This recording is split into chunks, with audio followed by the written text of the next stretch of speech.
A sad story relating to the upcoming World Cup soccer games. A reserve police officer in Northern California shot and killed during a security training exercise. Officers were practicing crowd control and emergency tactics for the World Cup games to be held at Stanford.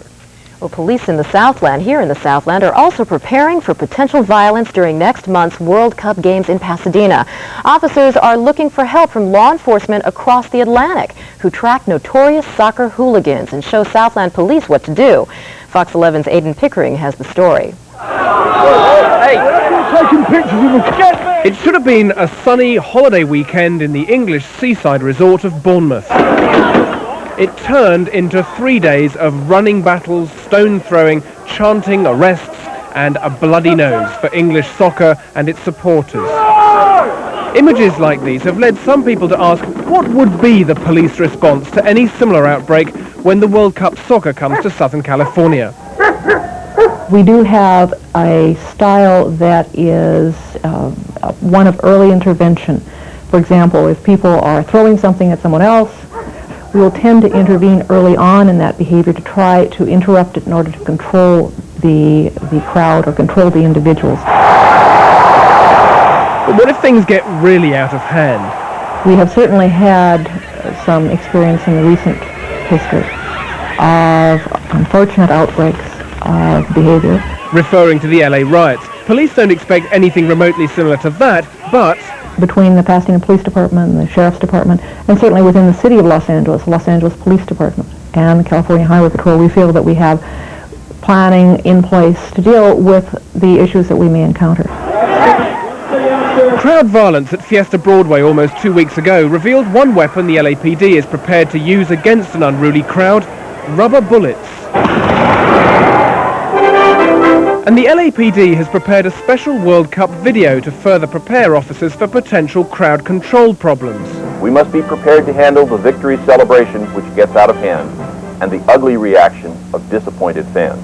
The LAPD has special concerns because even though the actual games are being held in Pasadena, many fans are expected to stay in LA, and the Soccer Fest exhibition will be held at the convention center downtown.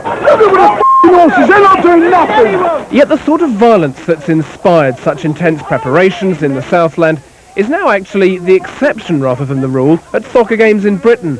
Hooliganism's heyday was in the 1970s. Soccer here has since become a family day out. The cages that once separated groups of rival fans have been torn down. Senior police officers say they're using a new approach to beat the hooligans. I like to think because of good policing now we've reduced the levels, but it would be foolish to think that it's gone away completely. Look at how a typical English soccer league game is policed. This is the scene an hour before a match between two London clubs, Arsenal and Chelsea. Crowd control measures include officers mounted on horseback. It's with our height advantage we can see a bit further than our other colleagues, so what we do is we just keep a good lookout. And dogs. Fans here at this game are exuberant but not violent, though some have stories to tell of hooliganism during the season. Just gets near my car and this big guy sort of turns around and says, "Come on then, Chelsea," whack, straight in the face. But this London game progresses without incident, people living nearby going about their daily lives in the midst of a crowd of tens of thousands. And where troublemakers are still at it, police officers are looking increasingly at the relationship between alcohol and crowd violence. Most disorder is as a result of drunkenness of alcohol. Some years ago in this country we had the sale of alcohol at sporting events legislation, which sought to prevent people bringing alcohol into the grounds by refusing entry to the grounds to people who clearly were under the influence. In Pasadena, host of the World Cup final and other games in the competition, initial police efforts to stop alcohol sales met with uproar. But now we have been encouraging the distributors and the restaurants and bars in Pasadena and certainly throughout the Southern California area to minimize their sale of alcohol. Yet for many bar owners, the whole reason for putting up with hordes of visiting fans for a month is the alcohol sales they'll bring. Soccer attracts crowds that are probably more vocal than in any other sport in the world. In fact, psychologists have said that this denotes some sort of deep-rooted tribal behavior. And there are fears that that behavior could be mistaken for the first sign of trouble by authorities not versed in the ways of crowd manners. People will have a lot more makeup on their faces of the colors of their country than we are accustomed to seeing for a Super Bowl game. That people may become very exhilarated and exuberant about the progress of their team. That is part of the game, and we recognize that.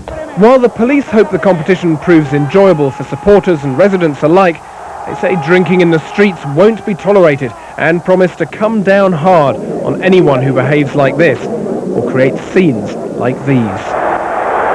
Aidan Pickering, Fox News. Hundreds of thousands of soccer fans are expected to come to the games in June and July. Another 32 billion people will see the event on TV.